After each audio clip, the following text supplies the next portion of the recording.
I'm going to start the recording. And Allison, can you keep an eye on participants and see if we get more people in the waiting room, because I don't have that open at the moment. Sure, I will do that.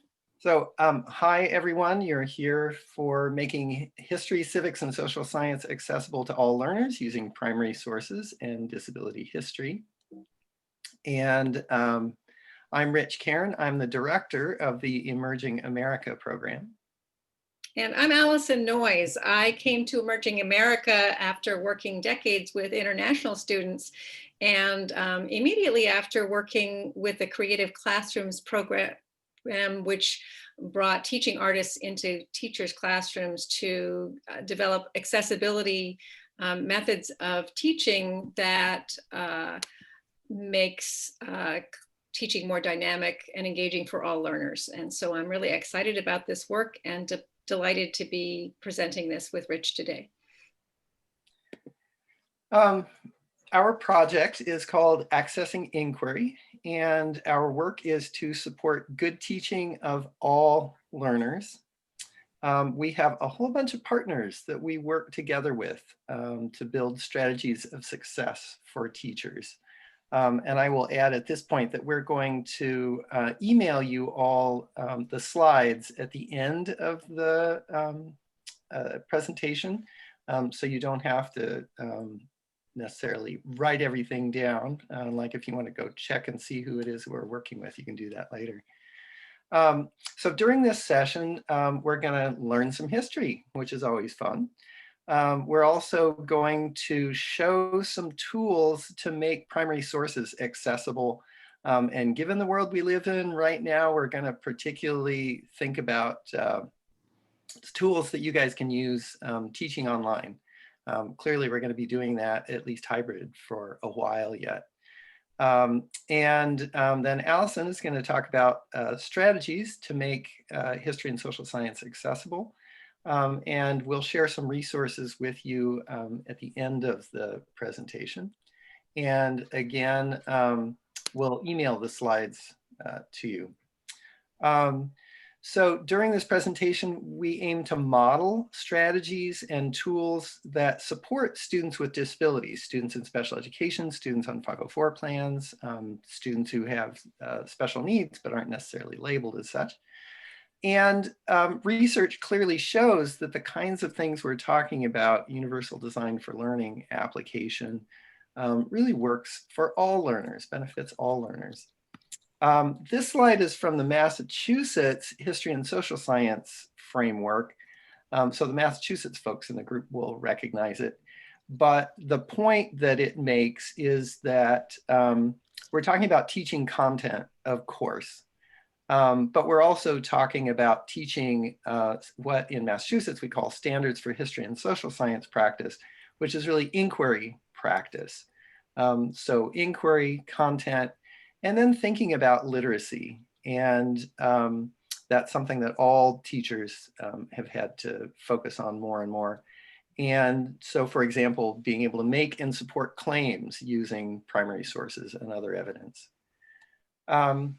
So as we think about disability history, we have a guiding question to focus our thinking. And our question is, who is responsible to take care of vulnerable people in society, including people with disabilities? We'll come back to that question. We can't teach all of 250 years of US disability history in this session, so we're going to focus on some things.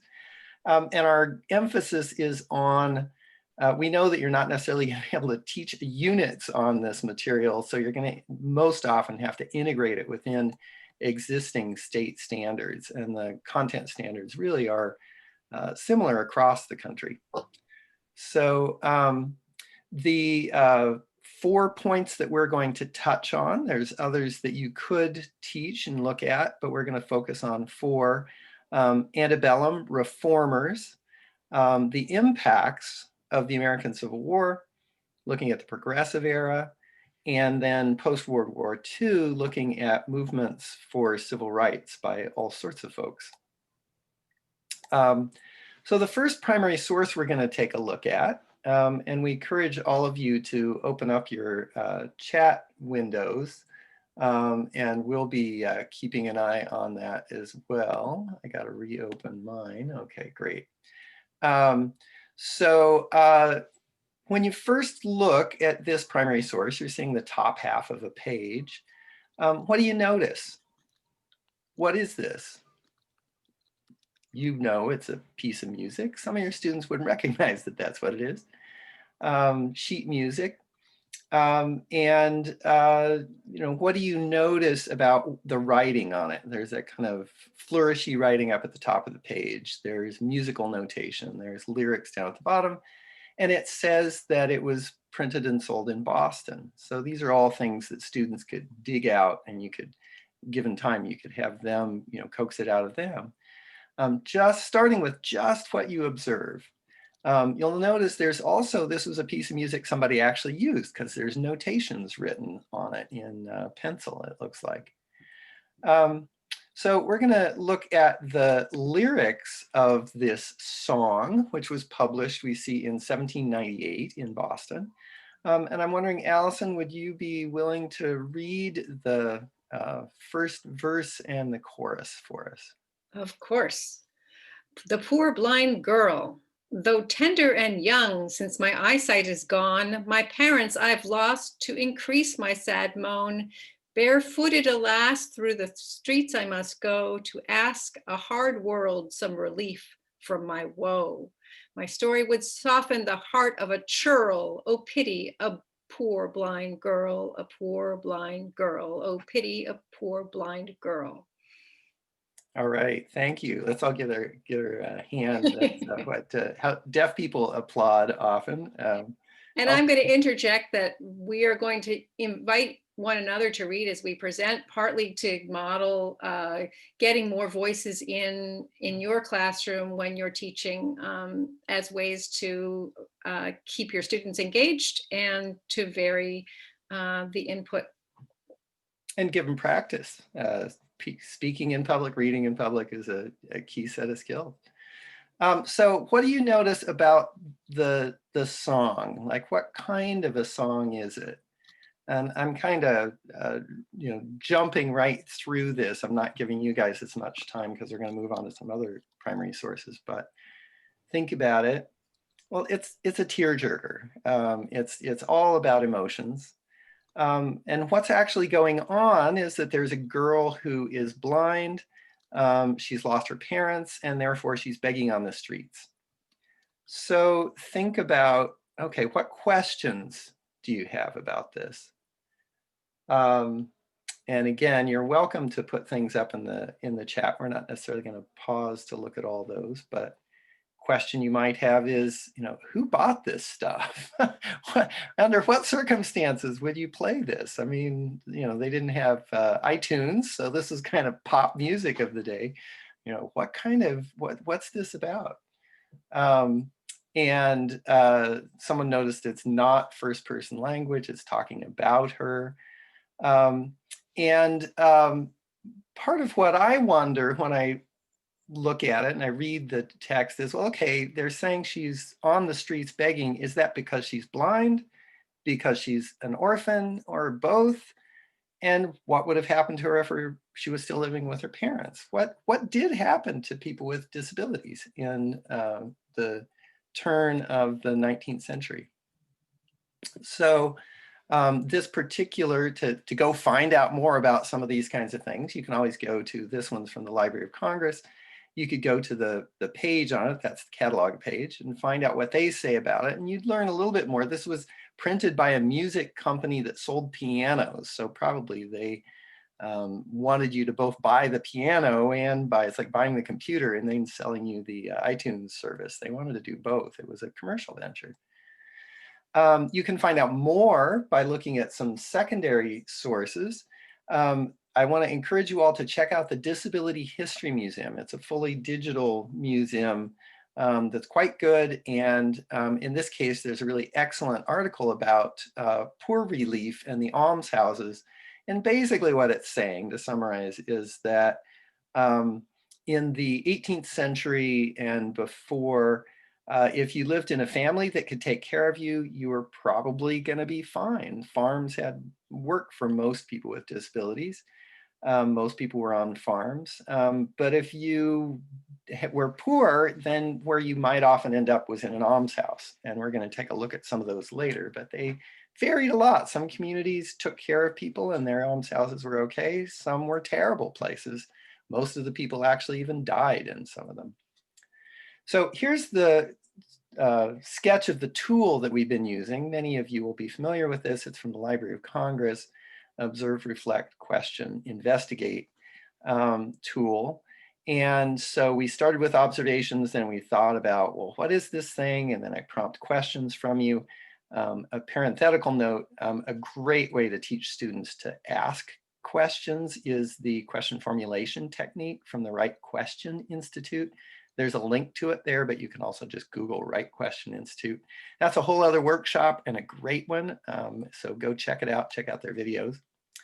But our tool to analyze a particular primary source, the Observe, Reflect, Question tool, is available from the Library of Congress now, as you can download it or have your students download it as a PDF, and then they can type right in it and type their answers as you're processing a primary source, either as a class, or maybe you do it as a breakout somehow with your students, or have them do it as an individual assignment.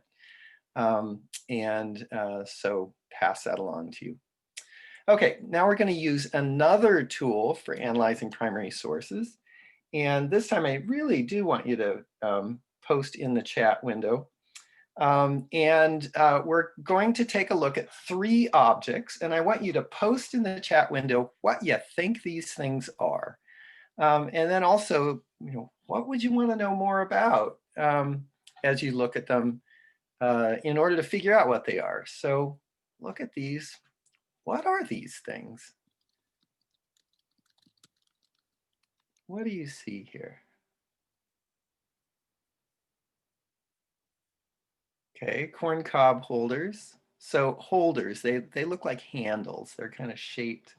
And I like that honesty. I have no idea. And you notice I said 3 objects. Someone says cufflinks, and awl, which is a thing you poke holes with. I said 3 objects. The black thing in back is actually part of what this is. And they're in different shapes. Why would you have, they're not corn cob holders are typically identical. So, okay, this case, you could have students can like play with this. They love doing this, and give them a mystery object in particular, a nice, virtually it has to be a photo of one. But I'm gonna give you the punchline. What these are is styli for, and a slate for making Braille text. There's a photo of Helen Keller, the most famous blind deaf person in history, reading a Braille book. I would also point out that, again, there's a really great secondary source on the Library of Congress website talking about the history of Braille and of Louis Braille in particular, the guy who invented it, and whose system became the one that was the standard. So in terms of larger history, the point that I want to draw from this is that it was in the late 18th century that there first started to be institutions to help people with disabilities. So not just shipping people off to the almshouse, but actually giving an education and building asylums and so forth to provide treatment, such as it was for people with mental illness and so forth. Coming up to our standards, we're going to look at the Second Great Awakening reformers in the United States, looking at abolitionism, women's rights, temperance, and education, kind of looking at this mainly under education. They all worked together. It was the same people doing all those movements. So the first of these institutions for the deaf in America was an American School for the Deaf, is what we call it today, in Hartford. And Thomas Gallaudet, who you've probably heard of because of the famous school in Washington, D.C., his first teacher was a deaf teacher named Laurent Claire, who was from France. So they're bringing over these ideas from France to the United States, and you can see they had quite a substantial building for their school. And you may or may not have noticed, I gave it the current name for the institute, but it was originally called the American Asylum for Deaf and Dumb. So, okay, time out. When you work with primary sources, you're going to come across these archaic and offensive terms, and you don't want to ignore them. You want to address them. So you need to set some class rules before you start coming to these things and say, if you're writing a paper and you're going to talk about the founding of the school, absolutely, it's okay to use that term, deaf and dumb, even though no deaf people use it about themselves today. It's okay to use it as a direct quote or to use it as the name of the institution in a paper or something, but it is never okay, just because you saw it in a primary source, to laugh about it or to joke about it or to use it in conversation. So end of timeout. So one of the most important reformers of this era was a guy named Samuel Gridley Howe. He founded Perkins School for the Blind. And to support my case that these guys who are doing the education programs were the same people doing the abolitionism and so forth, his credentials in both were impeccable. His wife was the one who wrote the Battle Hymn of the Republic. And Samuel Gridley Howe was not only an abolitionist, he was one of the Secret Six who gave money to John Brown to buy weapons to attack the US Armory at Harper's Ferry. So he wasn't just an abolitionist, he was a militant abolitionist. And the part of the point is that these people all knew each other. In some cases, it was the very same people. So Howe brought techniques, again, from Europe to teach deaf students, blind students, and famously deaf-blind students. You've heard of Helen Keller. That's where she went to school, was Perkins. But before her, there was another student, Laura Bridgman, a whole generation earlier, that he tried out these techniques on and was able, for the first time in history that anyone knows of, to teach a deaf and blind student to read and write. And here's a lovely picture of Laura Bridgman as a teacher of other students. Another Massachusetts, New England leader in these reform movements was Dorothea Dix. She and Howe together founded the first school that served students that we would today think of as special education students. They called it the Massachusetts School for Idiotic and Feeble-Minded Youth. So again, this stuff's going to come up. You can't ignore it. You shouldn't ignore it. You should address it head on and talk about the language, but also talk about what were they trying to do. And again, her big work was institutions, helping to get money for institutions. This is the Worcester State Hospital. The clock tower is still there, and some of our agencies, teachers still teach in the State Treatment Hospital, which is there. And so that was Dorothea Dix's work, was to build better institutions to support people with mental illness. A key part of that work, and a document in the Massachusetts State Standards as one of those primary sources every kid ought to know, is the Memorial to the Legislature of Massachusetts, 1843, where she was documenting what was happening in the almshouses and places where the people with mental illness were. They were treated horribly in some of these places. And so she went in, documented that, and was quite successful in getting legislation passed, not only in Massachusetts, but in several other states. So one of the pieces, we're going to mark up a text, or at least look at marking up a text. And the next primary source we're going to look at is Dorothea Dix got in 1854 a federal law through Congress, an act making a grant of public lands to the states to benefit poor people with mental illness, indigent, insane persons. So she's taken her campaign to the federal government and gotten it as far as through Congress.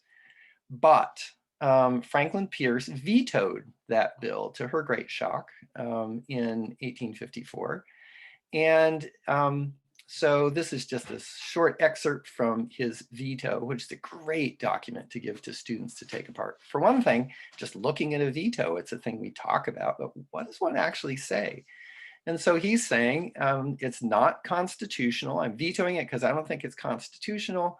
What's the grounds? He says, it's not the federal government's job. That's the state's job. It would be taking away the state's authority for the federal government to get involved in this. And so I got a document here that you can have students mark up a Google Doc or another one, using some other format to have them really look closely and identify. So it's the state's rights is the key kind of point of this. And Franklin Pierce was a Northern Democrat who was pro-slavery. And so there was no way he was going to let the federal government expand its role on anything because he was concerned that it would step into slavery, and he didn't want that to happen. So we're going to move forward and look at the impacts of the Civil War on people with disabilities. So before the Civil War, the federal government, no responsibility whatsoever for taking care of people with disabilities or really anyone else, individuals. This is an image of a sanitary commission fair raising money to help take care of Union soldiers who were injured. When the war broke out, the federal government had no provision to take care of the wounded. And so it was these same people. It was people like Dorothea Dix and Howe, other reformers, Louisa May Alcott, Clara Barton, Red Cross founder, Dr. Elizabeth Blackwell, who stepped forward and created institutions to raise money and take care of the soldiers. So again, they're bringing their interests together. And when you teach about the reformers, you can say it's all the same people. These disability history fits because it's part of that same era of reform. So after the Civil War, the statistic here from this Puck cartoon from 1898 is that nearly 1 million people had gotten pensions with another 200,000 that they were expecting because they were veterans. And you could in fact get more money if you were missing an arm or an eye or something. It was very much about taking care of people who were injured. That was a key part. You didn't have to have an injury to get a pension, but you got more money. And that was really a big part of why it came up. So again, calling out offensive language, this one talks about the fat man in here. So, you look at primary sources, that kind of thing's going to come up. Okay, so now we really are going to ask you guys to step up and do an activity with us. So you're going to need to get into your chat. And we're going to look at 3 primary sources, and then I want you to put them in order and say why you're putting them in order. So the first of these is from 1890. It's an application for one of those pensions. And so I'll point out that in the paragraph at the bottom, it says, if at time hereafter, you believe yourself entitled to an increased pension by reason of increasing or new disability. So here's a piece of evidence that you could pull out that, in fact, you got more money if you had a disability. Our second primary source, this is from Fredericksburg. It's a drawing, battlefield drawing of stretcher bearers carrying a person off the battlefield. And our third primary source, the year on this one is between 1861 and 1880. How's that for a wide range? And it's of a guy playing a guitar and he's missing a leg. And we know from the information the Library of Congress gives us that he is a Union veteran. So, okay, what I want you to do is to tell us an order that you like, A, B, or C, ABC, CBA, whatever it is. So, for example, you might say, well, the order of these ought to be A, B, C, because the A is the veteran applying for his pension, B is the story he's telling about how he got his injury, and then C, he's got his pension, so he relaxes knowing he's taken care of. So take a second and write in there.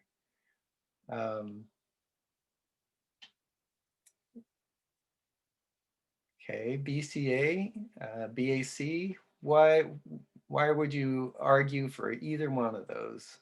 just put in the chat, or you could even unmute yourself. You got a small group, so. Because B is the war taking place. Okay. And then A is the pension, and I would presume, I may be wrong, that they wouldn't fill out the application until after they were done with the service, because their degree of injuries and things of that nature would change based on their service. And then C, based on one, the timeline, but two, the fact that he's obviously not in war, because and he looks pretty well kept, that would be after the war and after he is receiving a pension. Great. That's a really great example of, that one of the keys here is there's really not a wrong answer. There's all kinds of right answers of ways students could do this simple exercise. And the key is that they're, what Jacob was doing was to make an argument using primary sources to support his argument and reasoning. So exactly, I like this activity because, it's fairly simple, but it also gets students really thinking. So now we're going to advance to the progressive era. So the federal government moved from no responsibility whatsoever to, okay, they've got nearly 1 million people getting pensions by the end of the 1800s. So in the period of the progressive era, we're particularly going to look at a couple of these: immigration, eugenics, the growth of government. And we're going to return to Tewksbury, which is one of the almshouses where Anne Sullivan, Helen Keller's teacher, lived. And famously, her little brother died there, which happened to a lot of people with disabilities. He had, I believe, tuberculosis. By the 1870s, Samuel Gridley Howe is not only running just one school, but he's heading up a state commission looking at the treatment of people. This is at the state level. And they did this big expose about how terrible things were at Tewksbury Almshouse, and saying we need to clean this up. So there's a movement in the early progressive era. There's sort of an overlap of some of these reformers. A younger woman who became quite famous for her exposés, she kind of invented the field, was Nellie Bly, who posed as a person with mental illness, got committed to the Blackwell's Island Asylum in New York City, and then wrote an exposé called 10 Days in a Madhouse. It's a great read. You can read the whole book in about 30 minutes. And excerpts from it are really quite graphic. And I mean, she was writing for a newspaper article, newspaper audience in the day. So quite good to help students get into the sense of what was going on in the day. Really not high literature, but really well written. Great, one of a whole era of people in the progressive era who were looking for problems and trying to figure out how to solve them. Well, one of the things that many progressives adopted, which most of us find completely heinous today, is the eugenics movement. The idea being that they were going to stamp out defective people. And so their idea, this is a newspaper article from the Library of Congress showing 4 different individuals. I'll just read you what it says about the man on the right. 37 years old, he has only the mentality of a child of 8.5 years. I love that precision, 8.5 years. They're making that all up. So how do they know 8.5? But the idea of improve human stock by blotting out blood taints. One of the most infamous decisions of the Supreme Court was the Buck v. Bell decision, which said in 1927, and it's still on the books, that the state can sterilize people if they are defective. Oliver Wendell Holmes closed his argument with the quote, 3 generations of imbeciles are enough. So again, got to think about the impact that's going to have on students when they see that, thinking about themselves, thinking about their siblings, parents. the progressive era, he was both conservative but progressive in other ways. This was the common idea of a lot of people in the era, and the way they were looking at people with disabilities. So we're going to look at the impact of these ideas on immigration. And this is, again, a great activity to do with your students. We're not going to take the time to actually go through all the steps, but I'll show you what they are. We're looking at a photograph that you may well have used, thinking about Ellis Island. It's a great dramatic photo of people concerned they might not get in. But let's think about it. Why are they potentially being excluded? Because of their disability. So everybody teaches immigration, but you can teach immigration history and include disability history simply by using an image like this and saying, you know, think about it. Who are they excluding? What was the qualifications of these inspectors to make judgments about people, not only their physical health, but their mental health? So we do this, we use this image, a lot of times we'll quarter it. It's a really great image for that because there's a lot going on, and have the teachers or students write down something about each of the quarters in turn. It's a great way to get students to do close reading and just get them to write a bunch. And then you pair that with a longer document, in this case, the 1882 Immigration Act, and the image really brings the document to life because you see exactly in the image an illustration of what the longer document is talking about. Now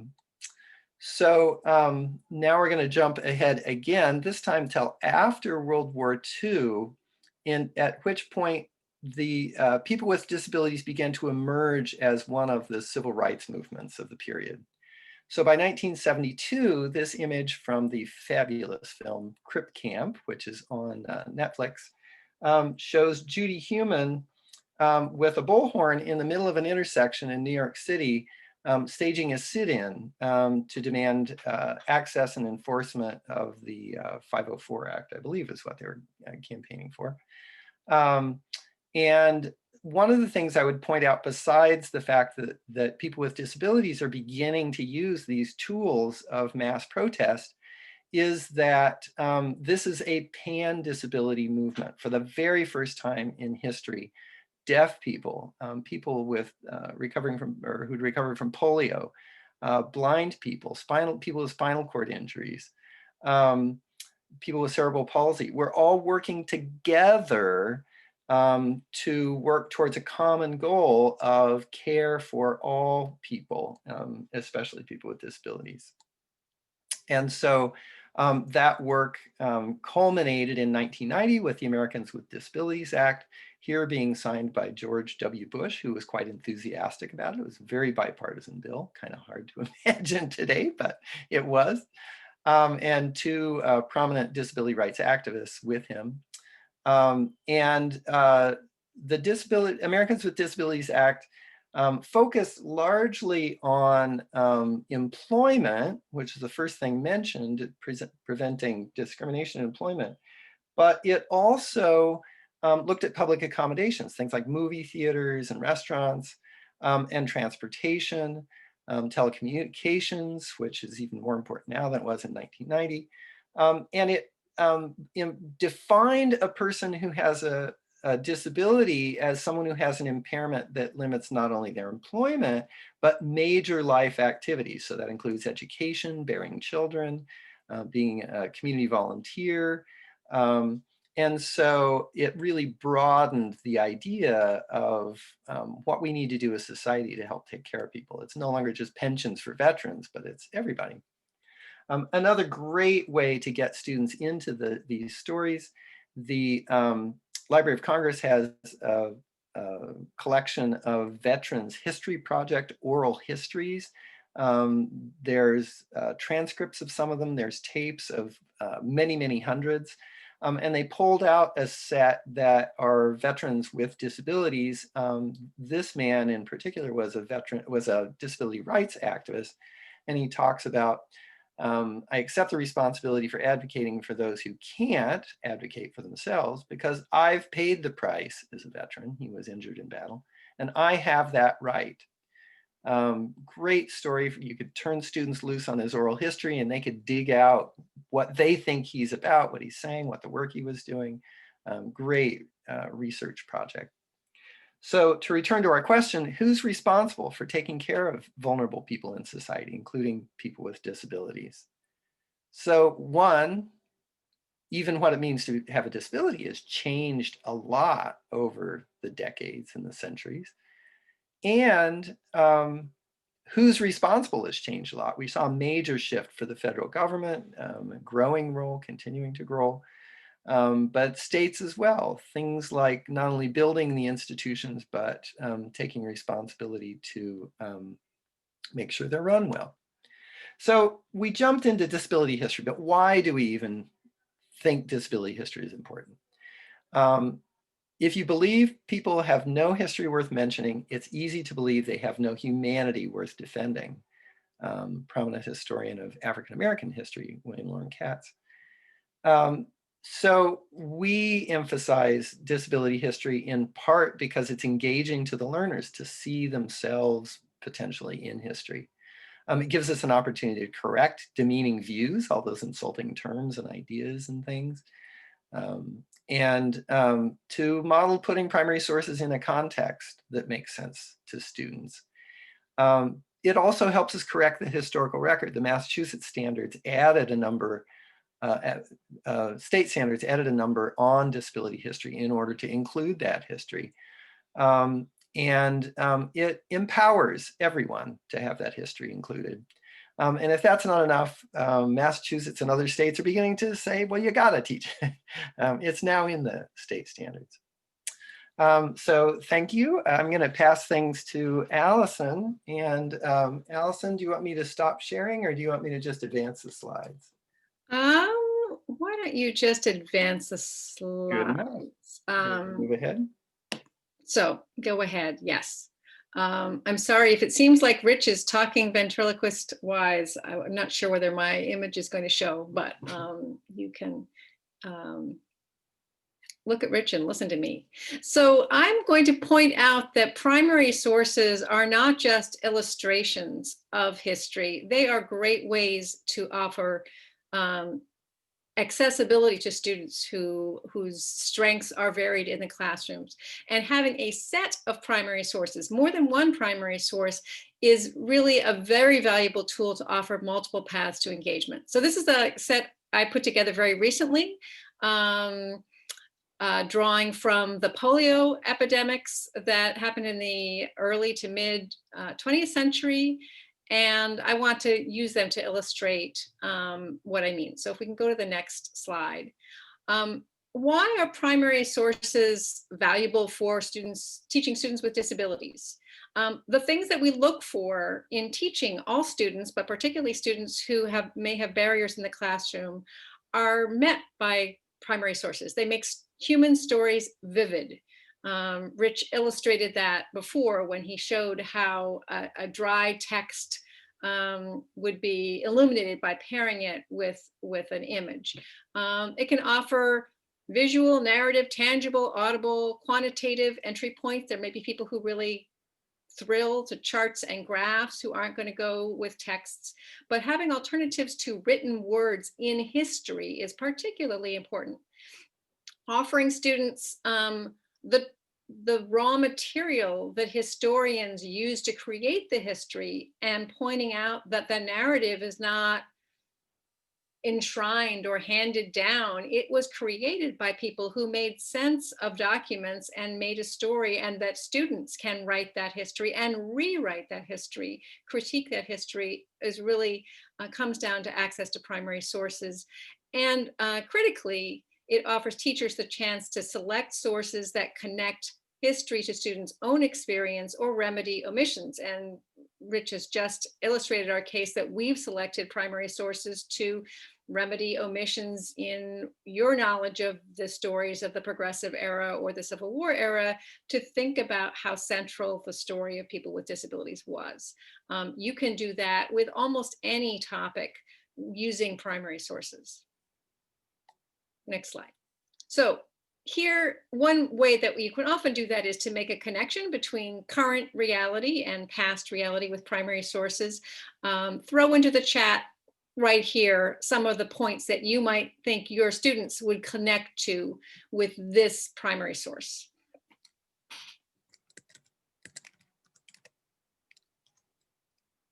Quarantine, yes.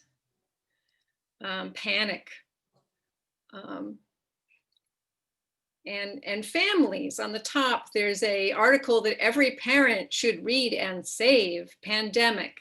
And doctors as authority, separation of families, and in fact, taking kids from parents, which I hadn't even noticed. So this is a wonderful example of ways that you get feedback and points of connection that go beyond what you may have thought of as the teacher. Can we move forward?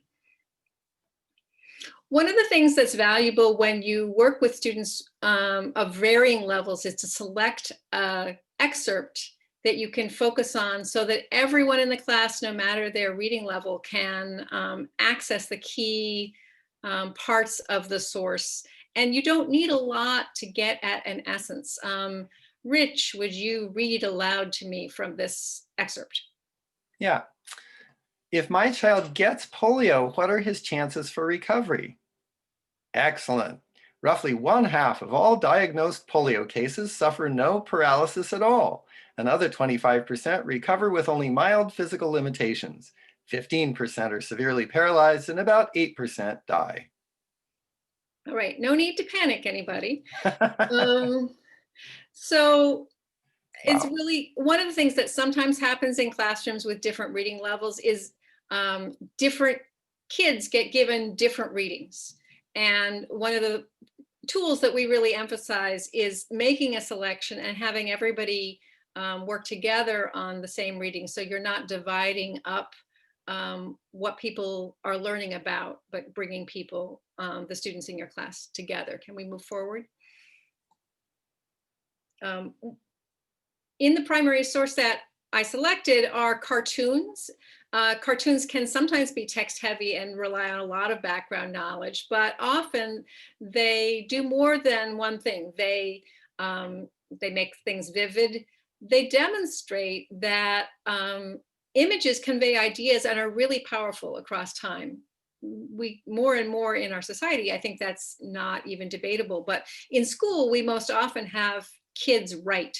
And the power of writing is really important. It's important for kids with disabilities, but it's also really important to demonstrate that people who draw pictures to convey ideas have enormous influence. They're published in the paper. These images are valuable outside the classroom, and they're not just a substitute for writing a 5-paragraph essay. They have power independent on their own that's societally validated. So using drawn images and photography and emphasizing that these are ways to communicate and get ideas across is valuable for people who may not always have access to all the words they want to communicate. Next slide.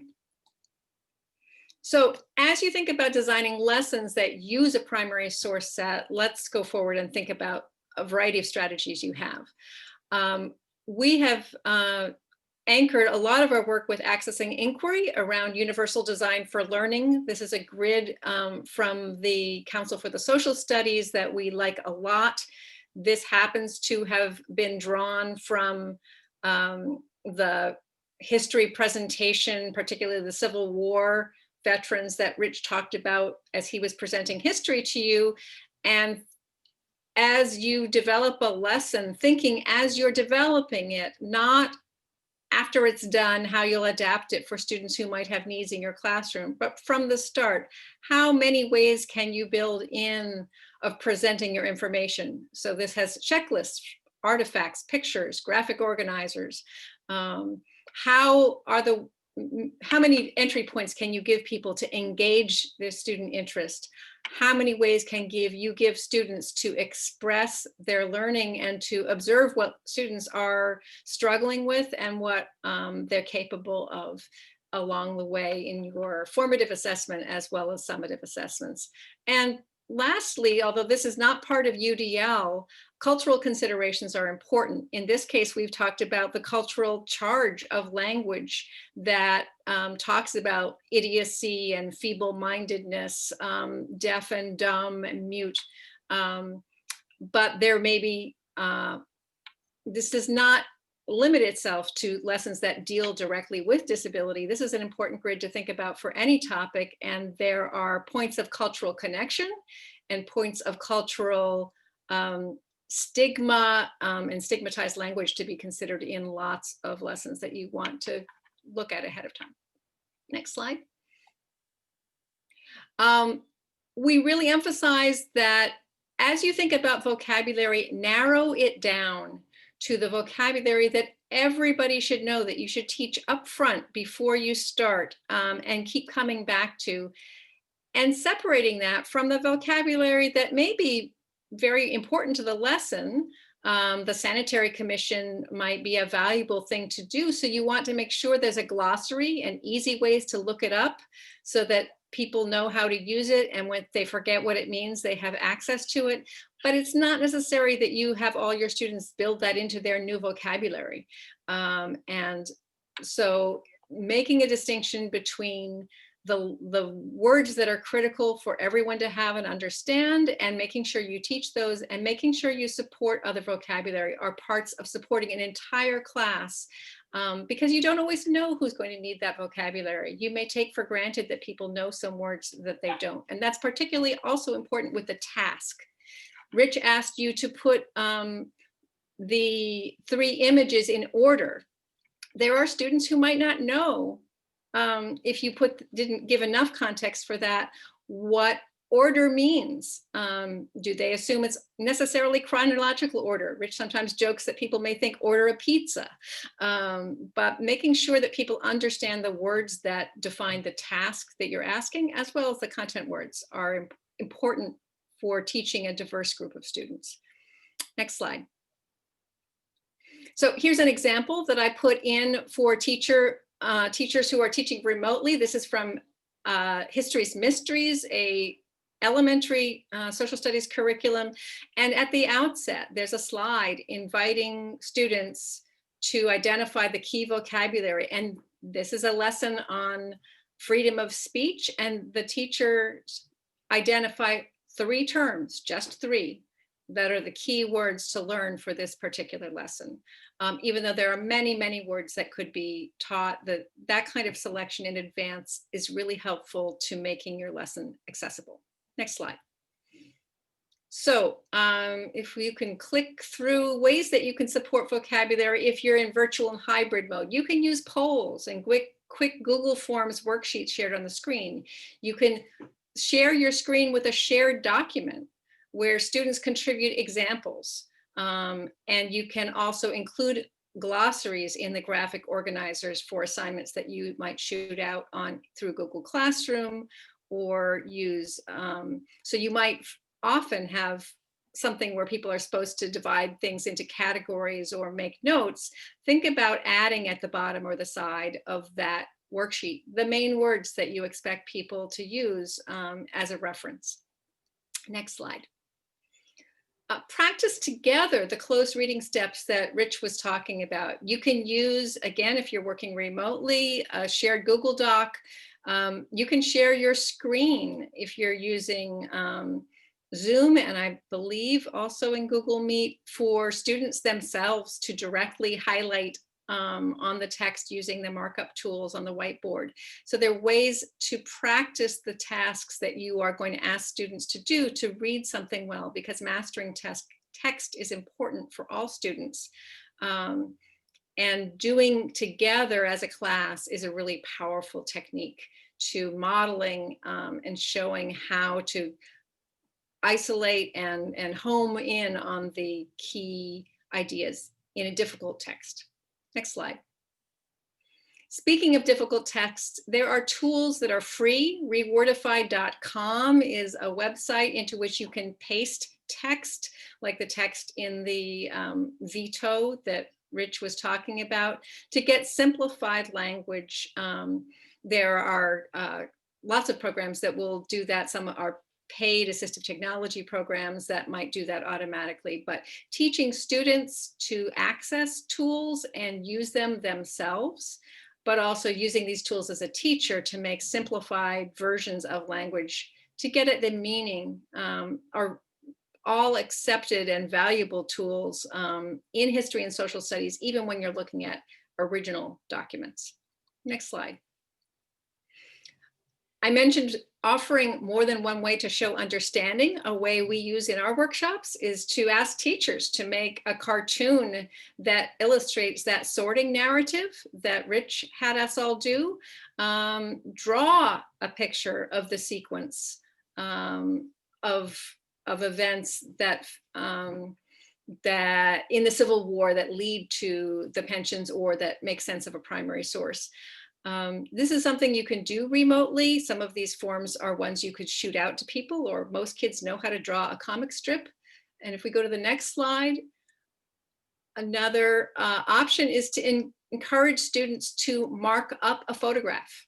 They can, some people are reluctant to draw, but can work with existing primary sources where you might give people voices, you might circle things that you think are important, put captions and wisecracks about the points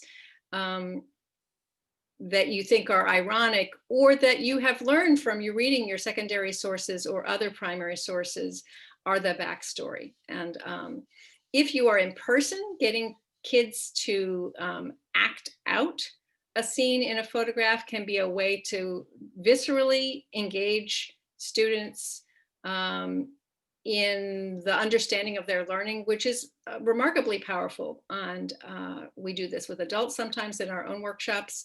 And you'll find that that's a way to get students to be active in their learning that can really be helpful in bringing ideas out into the classroom and involving all students or different students. It may not involve every student, but different techniques will bring out the strengths of different students. And lastly, making lots of ways to show your work and show your knowledge, whether it's making a PowerPoint, making a podcast, making a drawing, lots of different ways to demonstrate your work. I realize I think I'm done and we should hop ahead in any case. My only last point is that sometimes research is reserved for the students perceived to be the strongest students. Research can be a great way to involve all students in engaging with the research. So don't reserve it for the students that you think of as most advanced. This can be a way of really awakening and building the strengths of the students in the class who may be slow readers, but can pursue something particularly of interest to them. So I want to talk about some of the resources that we offer going forward to support this work. For those of you who are particularly interested in teaching disability history, on our website, we have a page called Disability History Through Primary Sources. You'll know you're there because you see that lovely photo of Helen Keller smelling a rose. One of the things you can download there is a document that pulls out all of the disability-related standards in the Massachusetts standards. And then we have had teachers in our classes over the years write a number of exemplary accessible lessons that address those various topics. So you can find it, you can either just see the list of lessons and click them and download them, or you can use that document to say, oh, I really want to get something on the progressive era. I've never taught eugenics. What do you guys have on that? And we have a couple of things. We also have on our website, emergingamerica.org, a searchable database. So you can go in there and search for, say, immigration or disability history. And there's also a number of teaching strategies, things like the question formulation technique and these various tools that we showed to you are illustrated, how to use those, if there's a website involved that links to those and so forth. I particularly want to call out that the Right Question Institute created a set of digital versions of the question formulation technique. So I encourage you to go to their site and check those out. If you're not using QFT already, you should be, and check it out if you want to learn what it's about. And so again, our site, emergingamerica.org, we've got lesson plans, we've got a number, there's a whole explanation of universal design for learning on our accessing inquiry section. So do check that out, and feel free to email us, rkaren@collaborative.org, anoise@collaborative.org if you've got any kind of questions. You're even just trying to find a primary source to teach something. We know our way around the Library of Congress. Does anybody have any questions that you want to put to the group or to us? Oh, Gorman Lee, who made this whole conference possible, posted in the chat the evaluation. Please fill that out. It's useful to the Mass Council for the Social Studies and the other partners in NERC. And I'm going to chime in that filling out that form is your key to getting PDPs for your time. Yes, if you're getting PDPs, that's important. I would also point out that the tool that Allison showed you, the Universal Design for Learning that had the grid, all of our recent lessons, the ones on disability and immigration in particular, incorporate that grid into the lesson plans. So when I say they're accessible by design and by the tools they include. So, you know, I love it when somebody picks up something like the closed captioning. It's just like, wow, I didn't know you could do that. That came with, that's part of Google Slides. It's a feature of Google Slides. So you can just turn it on at the bottom of the screen. Any other comments or questions? Thank you so much. This has been a gas for me. I always love doing these things. And we really appreciate you coming at the end of a day of classes, a day of teaching, if you've been teaching, of learning, if you've been a student.